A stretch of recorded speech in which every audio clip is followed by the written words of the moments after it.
नमस्कार, स्वागत है आप सभी का पहले चरण में 4 सीटों पर बिहार में मतदान होगा और इस 4 सीटें जो हैं पहले चरण में गया, नवादा, जमुई और औरंगाबाद, ये 4 संसदीय क्षेत्र जहां पर वोट डाले जाएंगे। इसकी अधिसूचना 18 मार्च को होगी। नामांकन का जो आखिरी तारीख है 25 मार्च, यानी 25 मार्च तक नामांकन दाखिल किए जा सकेंगे। नामांकन पत्रों की जांच 26 मार्च को होगी और 28 मार्च तक नाम वापस लिए जा सकते हैं। मतदान 11 अप्रैल को होगा और 23 मई को मतगणना और उसी दिन नतीजे सामने आएंगे। तो पहले चरण में 4 लोकसभा क्षेत्र नवादा, औरंगाबाद, गया और जमुई, इन 4 सीटों पर 11 अप्रैल को पहले चरण में मतदान होगा। तैयारियां शुरू हो गई हैं, चुनाव आयोग अपनी तैयारी कर रहा है और इधर राजनीतिक दल भी अपने राजनीतिक इस अखाड़े में उतारने के लिए राजनीतिक पहलवानों के लिए बैठकों का दौर कर रही हैं कि कौन पहलवान ऐसा होगा जो अपने विपक्ष को पछाड़कर मैदान जीत सकता है। तो ये सब हम जानने की कोशिश करेंगे इन 4 संसदीय क्षेत्रों की कि क्या उनका समीकरण रहा है अब तक और किस आधार पर यहाँ लोग वोट देते आ रहे हैं, अपने जनप्रतिनिधि को चुनते आ रहे हैं और क्या उन्हें अब तक हासिल हो पाया है। नवादा संसदीय क्षेत्र की अगर हम बात करें तो कुल मतदाता 18,92,102 हैं, जिनमें पुरुष मतदाताओं की संख्या 10,63,136 है। महिला मतदाता 8,28,966 हैं। 2014 में यहां से नवादा संसदीय क्षेत्र से गिरिराज सिंह बीजेपी के उम्मीदवार के तौर पर चुनाव जीते थे और 2009 में अगर हम बात करें तो यहां से भोला सिंह चुनाव जीते थे बीजेपी के टिकट पर। 2004 में नवादा सीट पर वीरचंद पासवान ने कब्जा जमाया था। आरजेडी के उम्मीदवार के तौर पर आरजेडी का कब्जा था 2004 में, लेकिन 2009 और 2014 में बीजेपी का यहां कब्जा हुआ। भोला सिंह 2009 में और गिरिराज सिंह 2014 में। गिरिराज सिंह केंद्र सरकार में अभी मंत्री हैं। नवादा संसदीय क्षेत्र के अंतर्गत 6 विधानसभा सीट आता है। बरबीघा, रजौली, हिसुआ, नवादा, गोविंदपुर और वारसलीगंज। ये नवादा संसदीय क्षेत्र के बारे में जो एक समीकरण है और वहां की जो स्थिति है वो हम आपको दिखा रहे हैं। ये गिरिराज सिंह जो अभी सिटिंग एमपी हैं नवादा के, भोला सिंह 2004 में जीते थे। लेकिन अगर नवादा की हम बात करें तो नवादा कांग्रेस का गढ़ हुआ करता था। यहां पर सीपीएम भी 2 बार चुनाव जीत चुकी है, 1989 और 1991 में। 1989 में प्रेम प्रदीप जीते थे, 1991 में प्रेमचंद राम यहां से चुनाव जीते थे। लेकिन 1996 में कामेश्वर प्रसाद यहां से बीजेपी के जीते। 1998 में मालती देवी आरजेडी की चुनाव जीती। संजय पासवान बीजेपी के यहां से सांसद बने 1999 में, लेकिन 2004 में आरजेडी के वीरचंद पासवान ने संजय पासवान को हराकर इस सीट पर अपना कब्जा जमाया। 2009 में भोला सिंह को यहां से उम्मीदवार बनाया गया। भोला सिंह बीजेपी के उम्मीदवार के तौर पर लड़े, जीते, सांसद बने और 2014 में गिरिराज सिंह यहां से उम्मीदवार बने। भोला सिंह को बेगूसराय भेज दिया गया और वहां से वो जीते, लेकिन गिरिराज सिंह को यहां से उम्मीदवार बनाया गया। गिरिराज सिंह यहां से नहीं चाहते थे, बेगूसराय से चाहते थे, लेकिन फिर भी उन्हें यहां से उम्मीदवार बनाया गया, चुनाव जीते और बाद में केंद्र सरकार में वो मंत्री भी बने। इस बार की जो स्थिति है 2014 में नवादा संसदीय क्षेत्र, माना यह जा रहा है कि एलजेपी के खाते में ये जा रही है सीट, क्योंकि मुंगेर सीट जो एलजेपी के पास थी एनडीए में, उस सीट पर जेडीयू का उम्मीदवार आ रहा है तो उसे शिफ्ट किया जा रहा है वीणा देवी को नवादा में। अब गिरिराज सिंह संभवतः बेगूसराय से चुनाव लड़ेंगे तो एलजेपी के पास ये सीट होगी। ये है जो 2014 में जीत का जो प्रतिशत है उम्मीदवार का, अगर हम उसको देखें तो 44.12% गिरिराज सिंह को वोट मिले थे। राजबल्लभ प्रसाद आरजेडी के दूसरे स्थान पर रहे 28.28% मत के साथ और जेडीयू के उम्मीदवार के तौर पर कौशल यादव चुनाव लड़े थे, तीसरे स्थान पर रहे 19.02% मत के साथ। 2019 में जो संभावित उम्मीदवारों की बात हो रही है, अगर नवादा की बात करें तो जैसा हमने आपको बताया कि वीणा देवी एनडीए से उम्मीदवार होंगी, एलजेपी के बैनर पर वो चुनाव लड़ेंगी। सांसद भी हैं मुंगेर से, इस बार उन्हें यहाँ से भेजा जा रहा है। तो जाहिर सी बात है कि केंद्रीय मंत्री गिरिराज सिंह यहाँ से चुनाव नहीं लड़ेंगे। उनकी जगह पर अब वीणा देवी एलजेपी से लड़ेंगी और अरुण कुमार हम से यहाँ पर चुनाव लड़ सकते हैं। वर्तमान सांसद हैं, जहानाबाद से आरएलएसपी के टिकट पर 2014 में जीते थे। तो ये नवादा की स्थिति है, नवादा की तस्वीर है। हम इन चारों सीटों के बारे में अलग अलग समझेंगे, लेकिन नवादा के बारे में, क्योंकि नवादा एक हाई प्रोफाइल सीट इस वक्त बन गया है, काफी चर्चा का केंद्र बना है। संतोष सिंह जी, संपादक कशिश न्यूज, हमारे साथ जुड़ रहे हैं। अगर हम पहले चरण की बात करें और पहले चरण में नवादा संसदीय क्षेत्र की बात करें, बड़ा हाई प्रोफाइल सीट यह भी बन गया है। गिरिराज सिंह यहां से चुनाव लड़ना चाह रहे हैं, तो गिरिराज सिंह को यहां से इस बार टिकट नहीं मिल रहा है और वो एलजेपी के पास चली गई है सीट। ये वीणा देवी यहां से चुनाव लड़ने वाली हैं एनडीए के बैनर तले, और अरुण कुमार जो एनडीए के उम्मीदवार के तौर पर चुनाव जीते थे जहानाबाद से, अब महागठबंधन के हम के बैनर तले वो यहां से चुनाव लड़ेंगे। इस बार की क्या समीकरण आप समझ पा रहे हैं नवादा में? देखिए आनंद जी, अगर हम जिन 4 सीटों पर आप चर्चा कर रही है, चारों सीटों पर आज एनडीए का कब्जा है और एनडीए इस सीटों को बचा कर रखे, ये इनके लिए बड़ी चुनौती है। और यही वजह है कि हर सीट को लेकर कवायद चल रही है। शुरुआती दौर में ये खबरें आई और ये पुख्ता खबरें थी कि गिरिराज सिंह को नवादा से शिफ्ट किया जा सकता है, क्योंकि जदयू ललन सिंह के लिए मुंगेर चाह रही है और उनको लोग देने के लिए तैयार भी हो गए थे। लेकिन अब खबरें आ रही हैं कि जिस तरीके से कल देर शाम से ये खबरें आनी शुरू हुई है कि जितने भी मंत्री हैं बिहार कोटे से, जो भी भारत सरकार में मंत्री रहे, उन तमाम मंत्रियों का टिकट न कटेगा और ना ही क्षेत्र में, जिस क्षेत्र से वो चुनाव लड़ रहे हैं उस क्षेत्र को लेकर कोई बदलाव होगा। तो ये अगर इस फार्मूले पर अगर बात अगर हम आगे बढ़ाएं तो ये तय समझिए कि नवादा से गिरिराज सिंह चुनाव लड़ते हैं, तो अगर अरुण कुमार उनके सामने होंगे काफ़ी दिलचस्प मुकाबला होगा। क्योंकि देखिए बिहार में जो कुछ भी अभी वर्तमान राजनीतिक परिदृश्य में जो चीज़ें सामने आ रही हैं, एक मजबूत गठबंधन की अगर हम बात करें तो दोनों अपने तरीके से मजबूत गठबंधन के साथ चुनावी मैदान में, महागठबंधन में इस बार जो एक नए तरीके से चीज़ों को सामने रखने की कोशिश कर रहा है, या यूं कहें कि प्रत्याशी के चयन में कांग्रेस जैसे पार्टी को अगर वो 11 सीट दे रहा है, इसकी क्या वजह हो सकती है? अरुण कुमार के लिए, हम के लिए वो छोड़ रहे हैं, अनंत सिंह के लिए मुंगेर जैसे सीट पर वो समझौता कर रहे हैं। तो ये कहीं न कहीं एक राजद की समझदारी ये है कि मुसलमान और यादव उनके साथ इंटैक्ट है। अभी नवादा में भी अगर आप वोट प्रतिशत की बात करें तो यादव और मुसलमान अगर एक साथ वोटिंग करें तो फिर बहुत टफ फाइट होगा नवादा में। स्थिति ये है कि देखिए बार बार जो चीज़ें बदल रही हैं या बार बार जो ये सवाल खड़े किए जा रहे हैं, वस्तुतः स्थिति यह है कि अगर आप नीतीश के चेहरे पर चुनाव लड़ेंगे तो जो भारत पाकिस्तान के रिश्तों को लेकर, राम जन्मभूमि के रिश्तों के मसले को लेकर, धारा 370 के मसले पर, हिंदू मुस्लिम के बीच के रिश्तों को लेकर उस तरह की टिप्पणी करने से प्रधानमंत्री से लेकर जो नीचे बीजेपी के कार्यकर्ता है, उन तमाम कार्यकर्ताओं को बिहार में परहेज करना पड़ेगा। क्योंकि नीतीश कुमार अगर चेहरा है तो फिर गिरिराज सिंह को क्या करना पड़ेगा? गिरिराज सिंह कैसे उस पर परहेज कर पाएंगे? देखिए, जब से गिरिराज सिंह की टिकट कटने की बात आई है, हमें लगता है कि उस तरह की तस्वीरें सोशल मीडिया पर इससे पहले कभी वायरल नहीं हुई थी। वो पटना एयरपोर्ट पर भी उतरते हैं तो उनके चेहरे से साफ दिखता है कि वो कितने दबाव में हैं। तो ये भी चीज़ें हैं। और गिरिराज सिंह इसलिए देखिए बेगूसराय क्यों नहीं शिफ्ट होना चाह रहे हैं, या बेगूसराय पर बार बार क्यों जदयू आपत्ति व्यक्त कर रही है कि अगर महागठबंधन का उम्मीदवार कन्हैया होता है बेगूसराय में तो फिर बहुत मुश्किल है। नीतीश कुमार के पूरे नैरेटिव्स बदल जाएंगे। जो जिस आधार पर वो चुनाव लड़ने की कोशिश कर रहे हैं, या जिस तरीके से बिहार में वो राजनीति करने की कोशिश कर रहे हैं या करते आए हैं, वो सारा नैरेटिव्स बदल जाएंगे। क्योंकि सीधे तौर पे गिरिराज एक फायर ब्रांड मोदी के पसंदीदा नेता हैं और उनके चाहने वाले भी उसी तरीके के फायर ब्रांड हैं जो हिंदू मुस्लिम के मसले पर लेकर उसी तरह की प्रतिक्रियाएं व्यक्त करती हैं।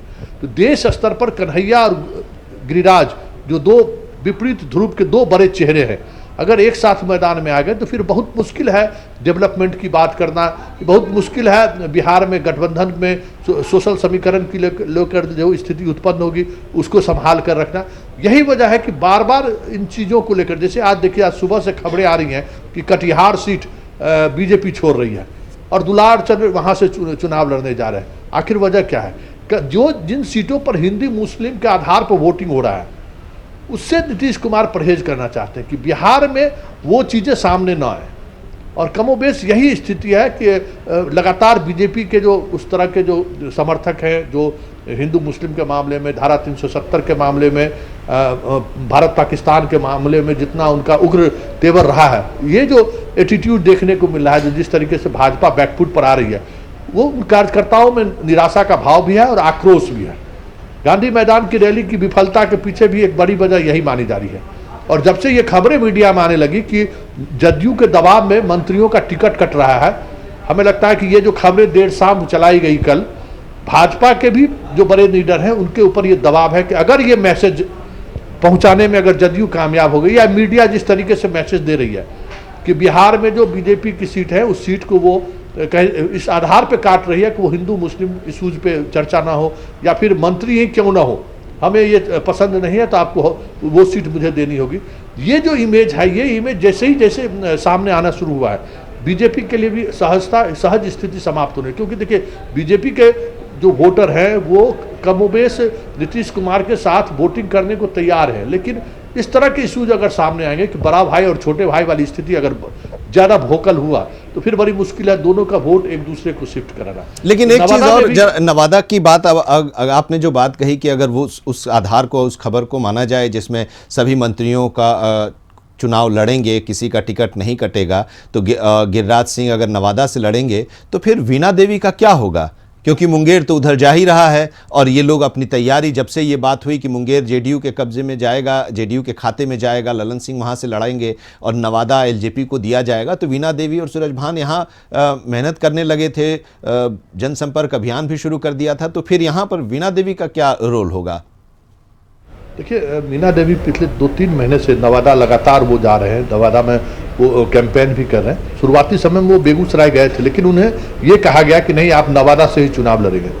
जो खबरें आ रही हैं, हालांकि अभी पशुपति पारस दिल्ली से पटना लौटने वाले हैं, कुछ स्थिति स्पष्ट होगी, क्योंकि अभी लोजपा के सुप्रीमो रामविलास पासवान से लगातार हम लोगों ने संपर्क करने की कोशिश की है।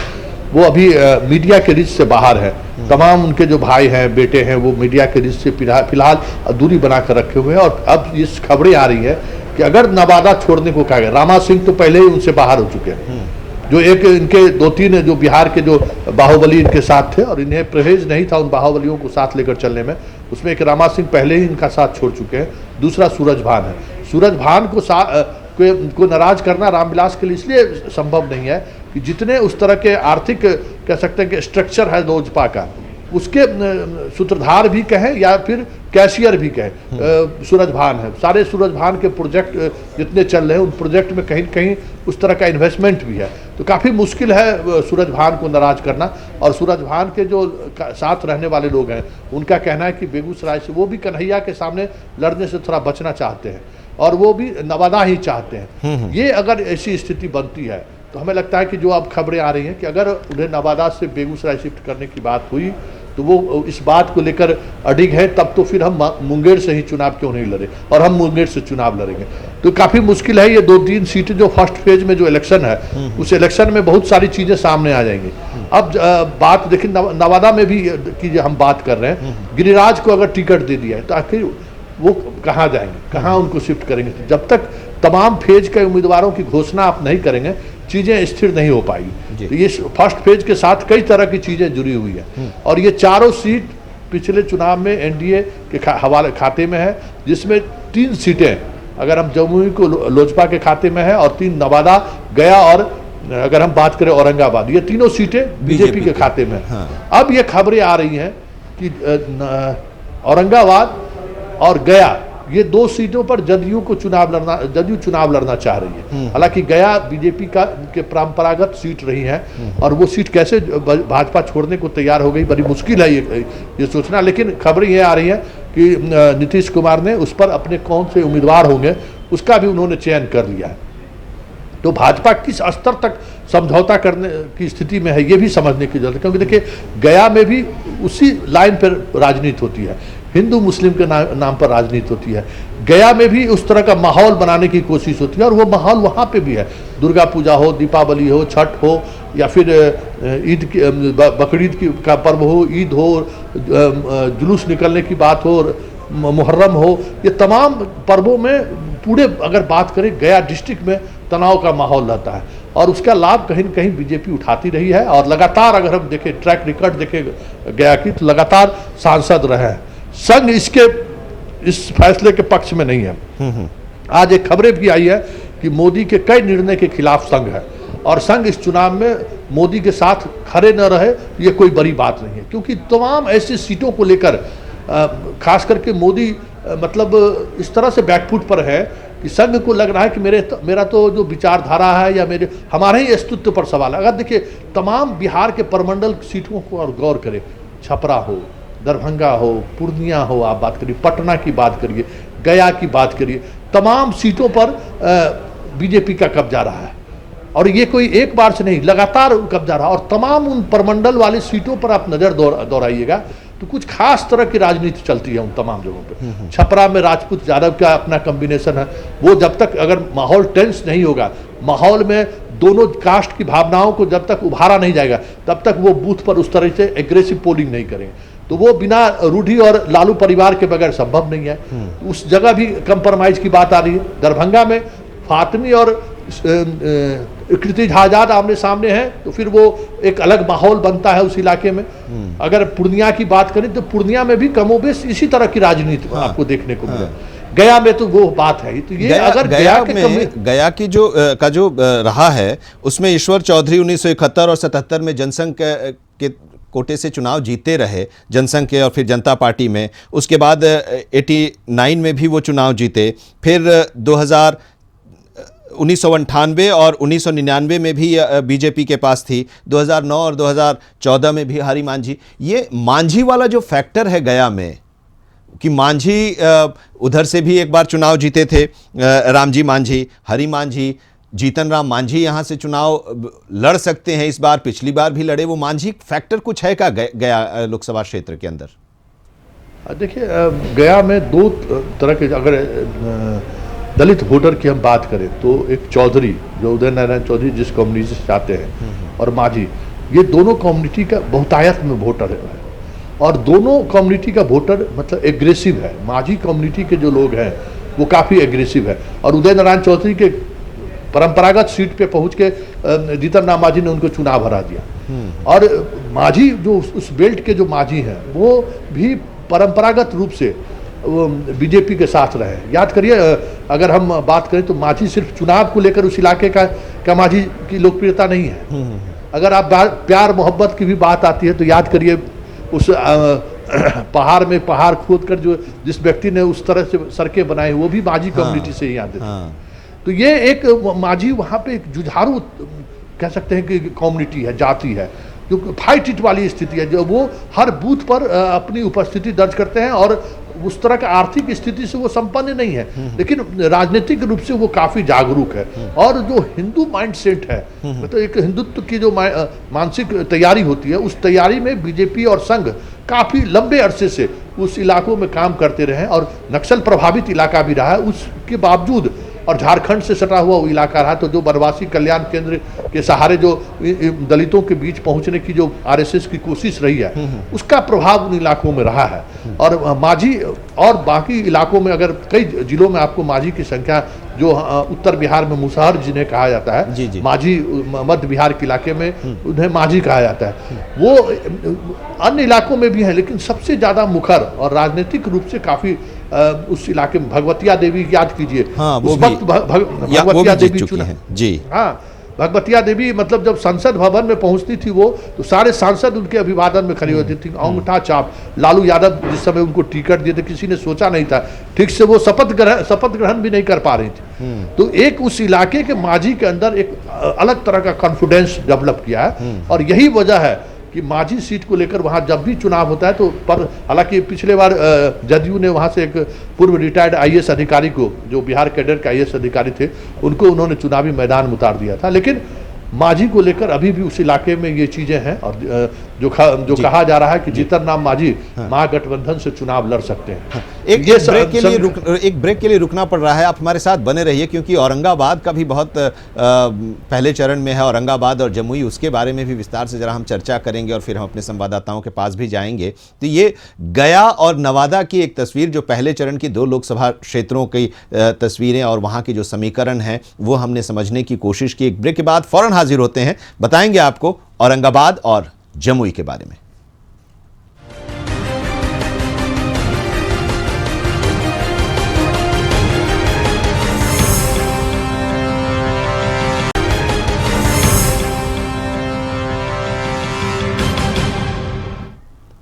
स्वागत है आप सभी का। तो पहले चरण में जिन 4 लोकसभा क्षेत्रों में बिहार में मतदान होना है, उनमें से एक औरंगाबाद भी है, और औरंगाबाद की अपनी एक पहचान है। औरंगजेब के नाम पर इसका नाम औरंगाबाद पड़ा, और यहाँ हर दौर में राजाओं का ही शासन रहा। राजपूत बहुल इलाका है, चित्तौड़गढ़ के नाम से इसको जाना जाता है। बिहार विभूति अनुग्रह नारायण सिन्हा और उनके बेटे सत्येंद्र नारायण सिन्हा की यहाँ पर पैठ रही है। संतोष जी हमारे साथ जुड़े हुए हैं, जरा यहाँ की भौगोलिक स्थिति और यहाँ की जो राजनीतिक स्थिति है उसको समझने की कोशिश करते हैं संतोष जी से। संतोष जी, अगर अब तक के चुनाव 1951-52 से लेकर अब तक जो 2014 का लोकसभा चुनाव हुआ है, इन 16 लोकसभा चुनाव में 12 ऐसे चुनाव हैं जहां पर सिर्फ 2 परिवार का कब्जा रहा है। इस खासियत है, एक खासियत ये कि सत्येंद्र बाबू के परिवार से इन 16 में से 7 बार कब्जा रहा। सत्येंद्र बाबू 1951, 57, 71, 80 और 84 का चुनाव जीते। उनकी बहू श्यामा सिंह 1999 का चुनाव जीती। निखिल जी 2004 का चुनाव जीते। उसके अलावा जो दूसरा परिवार है, राम नरेश सिंह 1989 और 91 का जीते। उनके बेटे सुशील सिंह 1998 और 2009 और 2014 का, यानी कि 7 बार उनके पास रहा सत्येंद्र बाबू के पास, और 5 बार इनके पास रहा जो वर्तमान अभी सांसद हैं। लेकिन इस बार वो सांसद चुनाव में उम्मीदवार बनेंगे या नहीं, अभी कुछ क्लियर नहीं है। अगर बनेंगे तो फिर पार्टी क्या, जेडीयू या बीजेपी। लेकिन एक खासियत और भी है, चित्तौड़गढ़ इसको कहा जाता है, और इस चित्तौड़गढ़ की परंपरा को औरंगाबाद ने कायम रखा है। सिर्फ एक ही जाति के इस पहले से लेकर अभी तक के चुनाव जीतते आए हैं। अगर हम बात औरंगाबाद की करें, वाकई में वो हमें लगता है कि इस प्रदेश का एकमात्र ऐसा कॉन्स्टिट्यूंसी है जहां लगातार एक खास जाति, राजपूत जाति के लोग चुनाव जीतते आए। हालांकि पिछले वर्ष परिसीमन के बाद कुछ स्थितियां बदली थी। औरंगाबाद लोकसभा क्षेत्र के कई राजपूत बहुल इलाका काराकाट लोकसभा क्षेत्र में आ गया था, तो लगा कि समीकरण बिगड़ सकता है। लेकिन उस बार नीतीश कुमार प्रयोग भी किए थे कि 2 राजपूत चुनावी मैदान में थे, एक कोड़ी जाति के उम्मीदवार को उन्होंने मैदान में उतारा, लेकिन वो प्रयोग सफल नहीं हुआ। हालांकि इस बार भी कोशिश हुई कि उस तरह के चीज़ों को लेकर आगे बढ़ा जाए, लेकिन औरंगाबाद का जो जोग्राफिकल स्थिति है या फिर जिस तरीके से वोटिंग ट्रेंड है, वो आपने सही कहा कि लूटन सिंह, राम नरेश सिंह उर्फ लूटन सिंह, बीपी सिंह के वो करीबी रिश्तेदार थे, और इस वजह से उन्हें उस बार टिकट दिया गया था। और फिर उनका पूरा परिवार उसी तरीके से राजनीति से शिफ्ट करते रहे, और दो परिवार के बीच कह सकते हैं कि कहीं ना कहीं पूरी राजनीति, औरंगाबाद की राजनीति उसके इर्द गिर्द घूमती रही। पार्लियामेंट के इलेक्शन की अगर बात करें तो देखिए, अगर निखिल कुमार इस बार अगर चुनावी मैदान में होते हैं, और जो खबरें आ रही कि सुशील सिंह बीजेपी वो सीट छोड़ रही है जदयू के लिए, और अशोक सिंह जो रफीगंज से विधायक हैं, उनकी पत्नी वहां से चुनाव लड़ सकती हैं,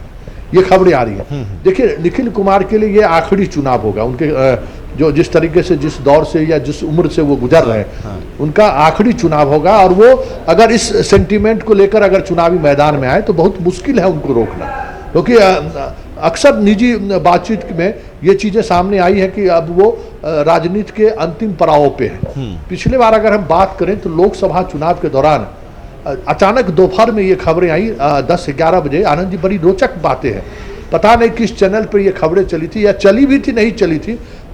मुझे पहली बार महसूस हुआ कि किस तरीके से चीज़ों को फ्लोर किया जाता है। एक खबरें ये ब्रेक की गई कि निखिल कुमार देश के प्रधानमंत्री हो सकते हैं। राहुल गांधी ने किसी सभा में ये इस तरह की बातें रखी हैं। वो मैसेज इस तरीके से मोबाइल पर मैसेज सर्कुलेट हुआ। लगभग 2 बजे के करीब हम उस वक्त निखिल कुमार के गांव में ही थे, और उनके रिश्तेदार ने हमें कहा कि क्या वाकई ये इस तरह से खबरें आ रही हैं। उस वक्त तो हमें इस तरह के मतलब मैनेजमेंट का काम चल रहा है, ये तो हम समझ नहीं सके, लेकिन उसका असर दोपहर बाद वोट का जो प्रतिशत था या जिस तरीके से हर कंस्टिट्यूंसी में अचानक बदलाव आया, वो अगर वो मैसेज थोड़ा पहले अगर सर्कुलेट हो गया रहता तो फिर औरंगाबाद का समीकरण या औरंगाबाद का वोटिंग ट्रेंड बदल गया रहता, निखिल कुमार जीत भी सकते थे। तो इस तरह के हथकंडों का इस्तेमाल वहाँ बड़े पैमाने पर होता रहा है और निखिल कुमार का वाकई में ये आखिरी चुनाव होगा और इस सेंटीमेंट के साथ अगर वो चुनाव मैदान में आते हैं तो फिर बहुत मुश्किल है, क्योंकि उनके परिवार से पीढ़ी दर पीढ़ी से लोग जुड़े हुए हैं। ऐसा नहीं है कि आज की युवा पीढ़ी उनसे जुड़े हुए नहीं है। दिल्ली में पढ़ने वाले जो लड़के गए हों या वो तो पूरे बिहार के लोगों ने उनके नाम का इस्तेमाल भी किया, फायदा भी लोगों ने उठाया। जब वो दिल्ली में पुलिस कमिश्नर थे, उस दौर के जो लोग वहाँ पढ़ने वाले लोग थे, आज ठीक है वो 50+ की स्थिति में पहुंच चुके होंगे, लेकिन समाज के मुख्य धारा में जो लोग हैं वो उनसे उनका लगातार संबंध रहा, दिल्ली में रहते हुए, पुलिस कमिश्नर रहते हुए भी, बाद के दिनों में भी उनका रिश्ता रहा है इस तरह से। तो काफी मुश्किल होगा, क्योंकि उनके खिलाफ जिस उम्मीदवार को खड़ा करने की बात आ रही है वो उस तरह से पार्लियामेंट इलेक्शन में कितनी चुनौती दे पाते हैं निखिल सिंह के तो आने वाला वक्त बताएगा। लेकिन इतना तय है कि चित्तौड़गढ़ की जो परंपरा आजादी के बाद से चली आ रही है, अगर ये 2 उम्मीदवार ही चुनावी मैदान में रहते हैं, इस बार भी जीत का सेहरा किसी न किसी उसी परंपरा के तहत ये 2019 का भी चुनाव जा सकता है, जो नतीजे आएंगे। जरा हमारे साथ बने रहिए। एक गया से हमारे संवाददाता जुड़े हुए हैं। गया की अभी हम चर्चा कर रहे थे कि गया लोकसभा क्षेत्र में इस बार का जो चुनाव होगा वो बड़ा रोचक होगा। वहां पर आपको क्या लग रहा है, वहां की जो स्थिति है, वहां पर जिन लोगों के नाम को लेकर चर्चा हो रही है? जो गया का लोकसभा चुनाव होगा, कांटे की टक्कर रहेगी, क्योंकि अगर हम एनडीए की बात करें, अगर एनडीए यहाँ पर अपना प्रत्याशी देती है तो स्पष्ट रूप से अभी तक भाजपा की प्रगति दिख रही है। पिछले 2 बार से लगातार हरी मांझी भाजपा के यहाँ सांसद रहे हैं, तो ऐसे में भाजपा की प्रमुख होने के नाते के कड़ी टक्कर की संभावना भी बन जाती है। इसलिए भी कि हरी मांझी तो खैर सिटिंग है, उनका दावा तो बन ही रहा है, विजय मांझी का भी नाम आ रहा है। हाँ जी, बिल्कुल आपने सही कहा कि हरी मांझी के आने से और भी कांटे की टक्कर हो जाएगी। जहां तक विजय मांझी की बात है, तो अब यह बात चल रही है कि अगर विजय मांझी आते हैं तो सिर्फ जदयू से पाले में जाएगी, लेकिन क्योंकि यह परंपरा सीट रही है भाजपा की, तो इस तरह से यह भी देखा जा रहा है कि क्या भाजपा अपनी परंपरा सीट को छोड़ेगी। अगर यह पार्टी तैयार होती है भाजपा छोड़ने के लिए, तो निश्चित रूप से जो विजय मांझी की बात आ रही है वो जदयू से उनके बाद आने की, इस तरह की बात जो है अफवाह आ रही है या सूचना पार्टी के लोगों के बीच आदान प्रदान हो रही है। तो जो भी हो, जो प्रत्याशी सीट के लिए आएंगे, यहाँ पर लड़ेंगे जिस भी पार्टी से, तो कांटे की टक्कर होना गया संसदीय एक ये कि तो सीधी लड़ाई होनी है एनडीए और महागठबंधन के बीच। जीतन राम मांझी हमसे वहां उम्मीदवार हो सकते हैं, महागठबंधन के उम्मीदवार, तब लड़ाई किस तरह की होगी? जीतन राम मांझी कितना मजबूत फाइट दे पाएंगे इस बार, या दे सकने की स्थिति में होंगे?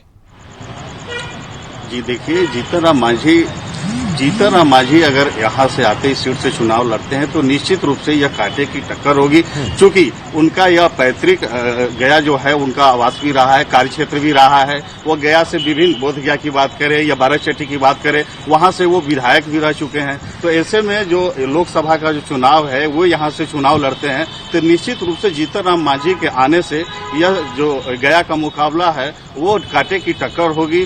दूसरी तरफ भाजपा की परंपरागत सीट रही है, तो वो भी कहीं न कहीं जो बैकग्राउंड है वो भाजपा की तरफ जो है वो गया सीट का ज्यादा रहा है। लेकिन हम बीच बीच में बात करें तो यहीं से आरजेडी की प्रत्याशी भगवतिया देवी भी सांसद रही, राजेश मांझी भी रहे आरजेडी से, रामजी मांझी भी रहे। लेकिन जीतन राम मांझी चूंकि अगर इस बार यहाँ से चुनाव लड़ते हैं तो निश्चित रूप से यह कांटे की टक्कर होगी। जी, मुद्दे क्या वहां पर स्थानीय तौर पर देखने और सुनने को मिल रहे हैं? ये देखिए, गया का जो भौगोलिक स्थिति है उस स्थिति से स्पष्ट तौर पर है कि पेयजल की समस्या, सड़क की समस्या, हालांकि बहुत हद तक काम हुआ है। जीतन राम मांझी ने घोषणा भी की थी बियर बांध बनाने की थी, तमाम योजनाएं हैं पेयजल को लेकर। खासतौर पर कुछ इलाका जो है वो नक्सल प्रभावित क्षेत्र है, हालांकि वहां पर पैरामिलिट्री फोर्सेज की डिप्लॉयमेंट हुई है, अब घटनाएं कम होती है, फिर भी नक्सलवाद की समस्या, पेयजल की समस्या, जो बुनियादी सुविधाएं हैं, खेतों के लिए, फसलों के लिए नहर की जो होनी चाहिए व्यवस्था, वो अभी भी दूर है। ये तमाम मांगे जो हैं, जो क्षेत्र के लोग, हमने भी कई लोगों से बात की, तो जो विकास लोग चाहते हैं और जो अब तक हुआ, तो उससे बढ़कर होना चाहिए, ये लोगों के मन में है कि चाहे जो भी आए या जिन्हें भी वो चुने, बस विकास और जो क्षेत्र विकास मेन एजेंडा रहेगा। चाहे लाख जितनी बातें हो, वो अभी जनता उस पर नहीं, बल्कि वो अपने क्षेत्र के विकास, अपनी समस्याओं को लेकर ही वो वोट डालने के लिए अभी तक मन बना रही है। बहरहाल शुक्रिया प्रदीप हमारे साथ जुड़ने के लिए। संतोष जी के साथ एक बार फिर से उनका रुख करते हैं।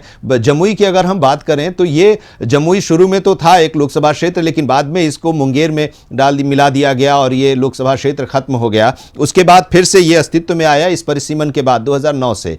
2009 के बाद ये दोनों बार एनडीए के ही खाते में रहा। 2009 में यहां से जेडीयू के उम्मीदवार के तौर पर भूदेव चौधरी जीते थे और इस बार 2014 में चिराग पासवान एनडीए के उम्मीदवार के तौर पर वो चुनाव यहां से लड़े थे और जीते थे।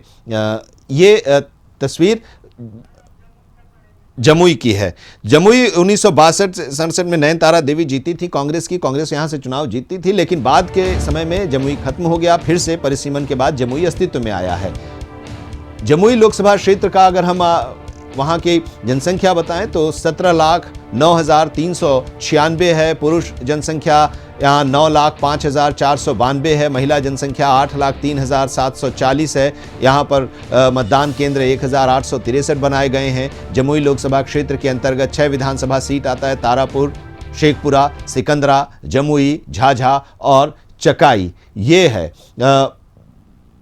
अगर 2014 के परिणाम की हम बात करें तो चिराग पासवान यहां से एनडीए के उम्मीदवार थे एलजेपी के तौर पर और वो यहां से चुनाव जीते थे। 36.79% उन्हें मत प्राप्त हुआ था। दूसरे नंबर पर आरजेडी के सुधांशु कुमार भास्कर थे जिन्हें 25.71% मत मिला था। उदय नारायण चौधरी तीसरे स्थान पर थे जेडीयू के और वो चुनाव हार गए थे।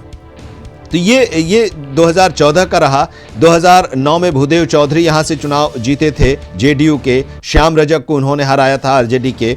और फिर 2014 में चिराग पासवान यहां से एलजेपी के टिकट पर लड़े, चुनाव जीते और सुधांशु भास्कर को आरजेडी को उन्होंने हराया था। तो ये जो जमुई की बनावट है, उस बनावट में जमुई का जो इलाका है, विधानसभा क्षेत्र जो इसके अंतर्गत आते हैं, अगर हम तारापुर की बात करें तो ये शकुनी चौधरी और सम्राट चौधरी के प्रभाव वाला इलाका है। या फिर अगर हम सिकंदरा, जमुई, झाझा, चकाई की बात करें तो ये नरेंद्र सिंह के प्रभाव वाला इलाका है। तो ये बड़ा इसका जो भौगोलिक बनावट है वो बहुत अजीब है। हालांकि सुरक्षित सीट है, लेकिन इस सीट पर उन लोगों का ज़्यादा प्रभाव दिखाई देता है जो सामान्य वोटर्स हैं और बिना उनके कोई भी यहां से चुनाव नहीं जीत सकता है। ये समीकरण है अभी चारों लोकसभा क्षेत्रों की जो पहले चरण में वोट डाले जा रहे हैं। अभी हम चर्चा कर रहे थे गया की भी, जिसमें गया में कृष्ण मोहन हमारे साथ जुड़े हुए हैं जमुई से। अभी हम जिस जमुई लोकसभा क्षेत्र की चर्चा कर रहे थे और औरंगाबाद से प्रियदर्शी भी हमारे साथ जुड़ रहे हैं। उस औरंगाबाद की जिसको संतोष जी समझा रहे थे कि क्या वजह है जिसके चलते अभी से लेकर पहले चुनाव से लेकर और 2014 के चुनाव तक सिर्फ एक जाति के ही प्रभाव में ये सीट रही है और वही जीतते आए। दो परिवारों के बीच में ही ये 12 लोकसभा चुनाव जीते गए, सत्येंद्र बाबू का परिवार और फिर लूटन सिंह का परिवार।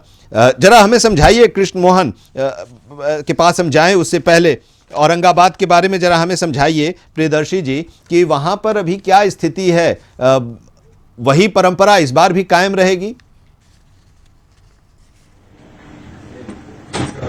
जी, इस बार के चुनाव में यही देखा जा रहा है कि वर्ष 1952 से जो यहाँ पर राजपूत उम्मीदवार जीतते आ रहे हैं, कोई भी पार्टी जो राजनीतिक गठबंधन की पार्टियां बनती है वो राजपूत के अलावा किसी भी अन्य जाति को टिकट देना रिस्क समझती है। कारण कि राजपूत बहुल एरिया यह है, मिनी चित्तौड़गढ़ के नाम से इसे जाना जाता है। तो इस बार भी राजपूत कैंडिडेट यहाँ पर होंगे, या तो वो जदयू से आए या भाजपा से आए या कांग्रेस से आए। तो यह देखा गया है कि 1952 से जो परिपाटी चली आ रही है वो परिपाटी बीच में कहीं धराशाही न हो जाए और कहीं मात न खाना पड़े। जातीय समीकरण को देखते हुए, यहाँ मिनी चित्तौड़गढ़ को देखते हुए, यहाँ पर राजपूत उम्मीदवारों की संख्या ज्यादा है और राजपूत कैंडिडेट ही अभी तक चुनाव लड़े हैं और चुनाव निकाले हैं। इसलिए कोई भी पार्टी यह रिस्क नहीं लेना चाहता है कि किसी भी दूसरे जात के उम्मीदवार को यहाँ पर टिकट दी जाए। निखिल जी, यहाँ से कांग्रेस के महागठबंधन के उम्मीदवार बनने की उनकी पूरी संभावना है, क्योंकि ये भी अब साफ हो गया है कि ये औरंगाबाद की सीट कांग्रेस के ही पाले में जाएगा, उसके ही खाते में जाएगा और निखिल जी उसके उम्मीदवार होंगे। सुशील सिंह क्या उम्मीदवार होंगे वहाँ पर? क्योंकि ये बात ये भी चल रही है कि या तो सुशील सिंह अगर जेडीयू में जाएगी ये सीट तो जेडीयू से भी उम्मीदवार हो सकते हैं, लेकिन एक नाम और आया है अशोक सिंह की पत्नी का, निशा सिंह का। जी, निशा सिंह जब से चुनाव में अशोक सिंह की भागीदारी हुई है और रफीगंज का विधानसभा उन्होंने संभाला है, उनकी पत्नी निशा सिंह चुनावी रणनीति में काफी आगे रही हैं, बढ़ चढ़कर हिस्सा ली हैं। यह माना जा सकता है कि अशोक सिंह की जो राजनीतिक विरासत है उसे संभालने का काम निशा सिंह पूरी तरह से कर रही हैं। तो जदयू की तरफ से एक प्रबल दावेदारी उनकी मानी जा रही है। और जहां तक सुशील बाबू की बात है तो चूंकि वो विनिंग कैंडिडेट है, सिटिंग कैंडिडेट है, इस बार अगर उन्हें चुनाव में खड़ा किया जाता है तो चौथे बार वो यहाँ के उम्मीदवार होंगे और 3 बार तो उन्होंने जीत हासिल भी कर ली है। और लोगों को ऐसा लग रहा है भाजपा के गठबंधन दल से, एनडीए के गठबंधन दल से, जो भाजपा के समर्थक हैं वो इस बात को मान रहे हैं कि इस बार चुनाव अगर निकलेगा तो सुशील सिंह के ही द्वारा निकलेगा। और लेकिन एक बात और स्पष्ट यहाँ उभर कर सामने आ रही है कि अशोक सिंह का जो खेमा है, जो जदयू का खेमा है, चाहे वो जिला अध्यक्ष हो, चाहे प्रखंड अध्यक्ष हो, चाहे कहीं के भी अध्यक्ष हो, वो इस बार जदयू की दावेदारी मान रहे हैं। इसके पीछे का भी वो लोग तर्क देते हैं कि चूंकि ये जदयू की सीट रही है 1998 की अगर बात करें तो सुशील सिंह यहाँ से जदयू के उम्मीदवार के रूप में चुनाव जीते थे। उसके बाद से लगातार पिछले चुनाव में 2014 में उन्होंने भाजपा का दामन थामा था और भारी बहुमत से लगभग 62,000 मतों से उन्होंने कांग्रेस के प्रत्याशी निखिल कुमार को यहां हराने का काम किया था। तो इस बार भी भाजपा के लोगों को यह उम्मीद है कि चुनाव अगर कोई निकाल सकता है तो चलिए भाजपा को ये उम्मीद है। लेकिन निखिल जी भी अपने आप में एक फैक्टर हैं। निखिल जी की भी अपनी एक पहचान है, उनकी पारिवारिक पृष्ठभूमि है। 7 बार ये सीट उनके परिवार के पास रही है, जिसमें एक बार निखिल जी भी जीते हैं, एक बार श्यामा जी भी जीती हैं, उनकी पत्नी। ये बात सही है कि निखिल कुमार और उनकी पत्नी, सबसे पहले उनकी पत्नी श्यामा सिंह ने ही 1999 में चुनाव निकाला था। उसके बाद 2004 में निखिल कुमार भी जीते।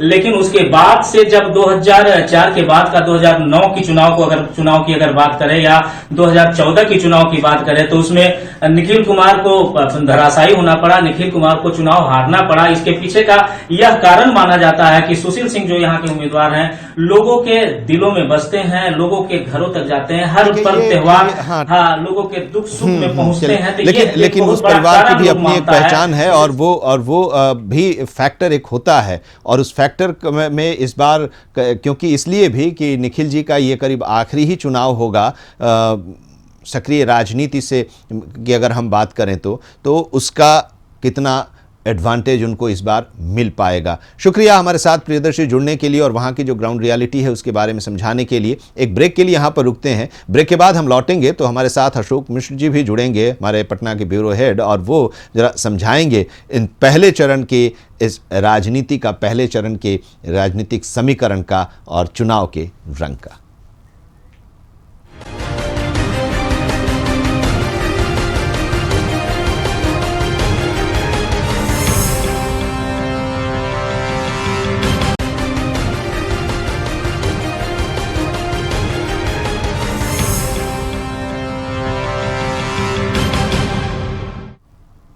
स्वागत है आप सभी का। और आज हम बात कर रहे हैं पहले चरण में 4 जिन लोकसभा क्षेत्रों में मतदान होना है बिहार के, जो 4 हैं जमुई, गया औरंगाबाद और नवादा, ये 4 संसदीय क्षेत्र जहां 11 अप्रैल को वोट डाले जाएंगे, और उस वहां की क्या राजनीतिक स्थितियां हैं, वहां की क्या राजनीतिक तस्वीर और क्या समीकरण बनते और बिगड़ते दिखाई दे रहे हैं, उसकी हम चर्चा कर रहे हैं। अशोक मिश्र जी हमारे साथ इस वक्त जुड़ रहे हैं, पटना ब्यूरो हेड। अशोक जी, अभी हम चर्चा कर रहे थे, संतोष जी भी इन सीटों के बारे में बारीकियों को, उन्होंने वहां की जो राजनीतिक परिस्थितियां पहले की और अब की जो रही हैं उसको उन्होंने बड़े विस्तार से समझाया। हमारे संवाददाता वहाँ की ग्राउंड रियलिटी को भी बताया है हमारे संवाददाताओं ने। लेकिन पहले चरण में कई दिग्गज आएंगे, चाहे वो औरंगाबाद से निखिल जी हों, सुशील सिंह का भी नाम चल रहा है, लेकिन एक और नाम निशा सिंह का चल गया, अशोक सिंह की वाइफ का, जीतन राम मांझी, उदय नारायण चौधरी का नाम ले लें, वीना सिंह या फिर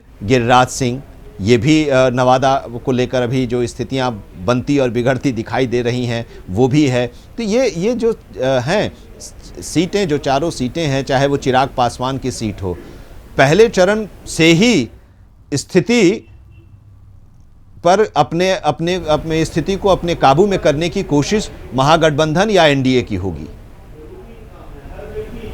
बिल्कुल, देखिए ये चारों लोकसभा क्षेत्र झारखंड से सटा हुआ इलाका है और ख़ास करके नक्सल प्रभावित इलाके भी ये कहे जाते हैं। इसलिए चुनाव आयोग ने बिहार में जो पहले फेज में इन 4 लोकसभा चुनाव में चुनाव कराने का फैसला लिया है और इसकी अब विधिवत 1-2 दिन में शुरुआत हो जाएगी। 18 मार्च से विधिवत नॉमिनेशन शुरू हो जाएगा।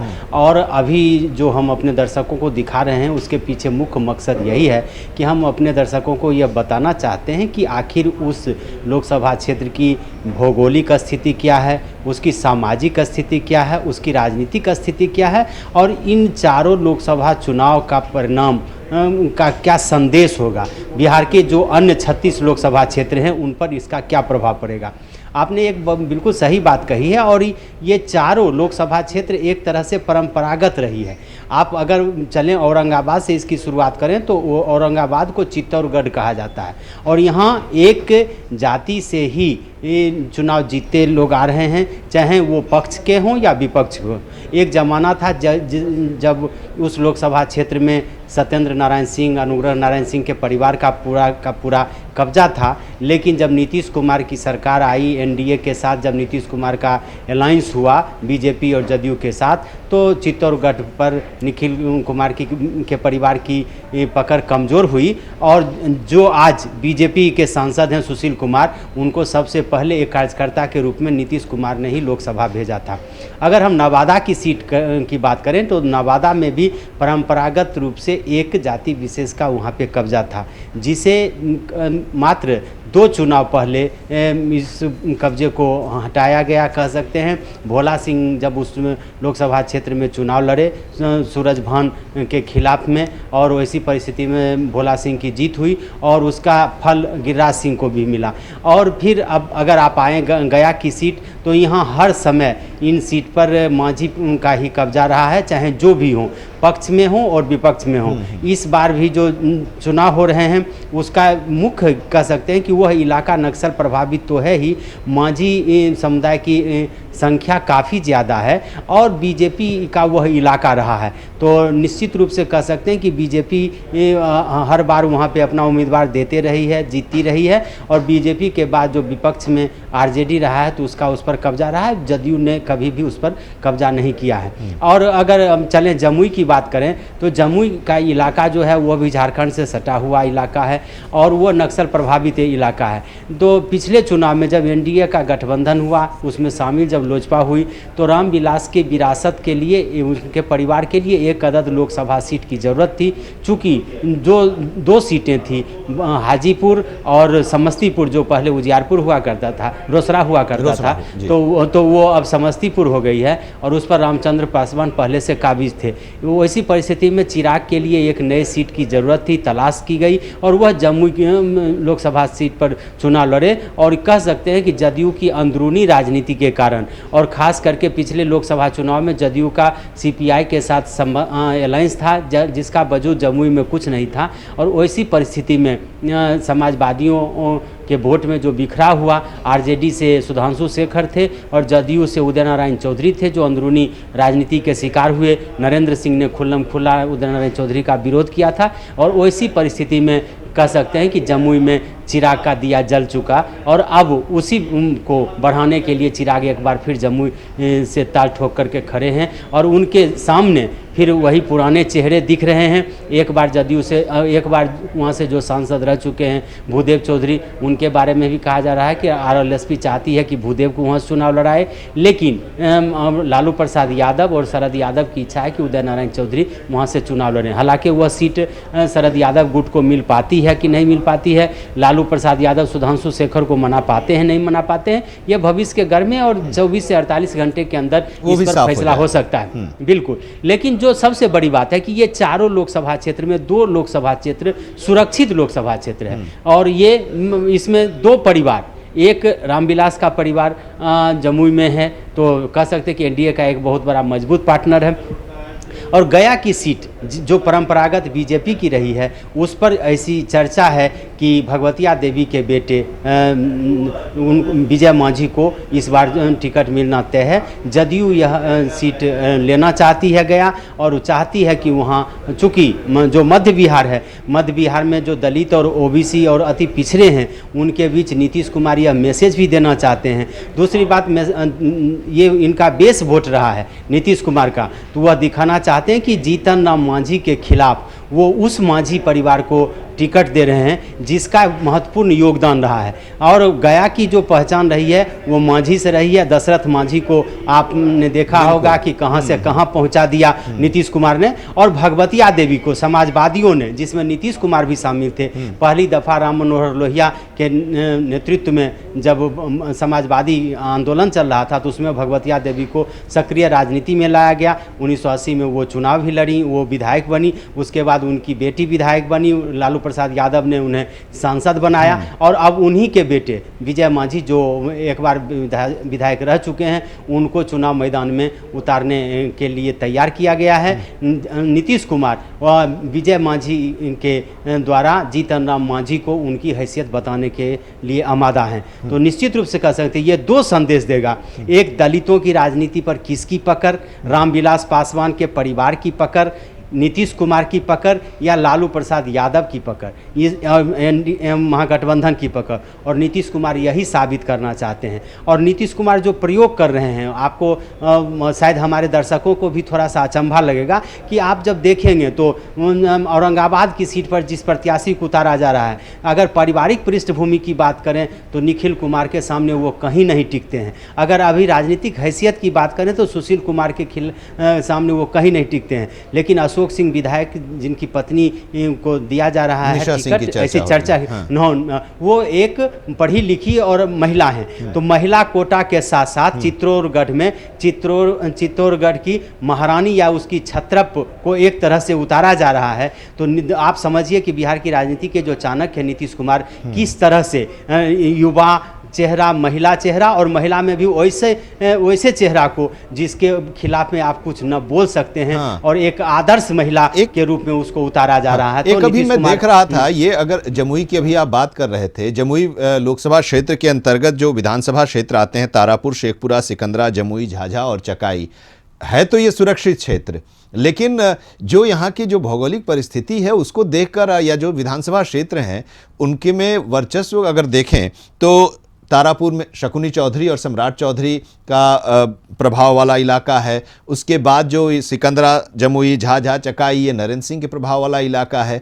इन लोगों का प्रभाव उस इलाके में है और ये सुरक्षित क्षेत्र में इस बार की लड़ाई कैसी आप देख पा रहे हैं?